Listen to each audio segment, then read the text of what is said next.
Hello বন্ধুরা, এই যে দেখো এখানে একটা পাহাড়ি ডিশ হচ্ছে। দেখো এই রেসিপিটা অবশ্যই দেখে যাবে, খুব ভালো লাগবে।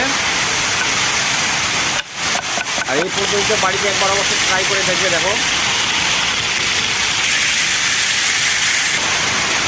কত সুন্দর রেসিপিটি হচ্ছে। দেখো বেগুন বলা হবে এটা।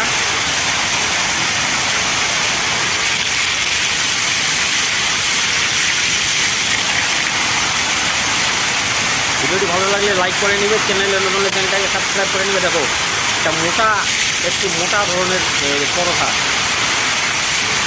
এই যে বেগুন ভাজা হয়ে গেল, দেখো কত সুন্দর একটা ডিশ তৈরি হয়ে গেল। লাটটা খুব হালকা করে ভেজে নিচ্ছি। দেখো বাহ, খুব সুন্দর।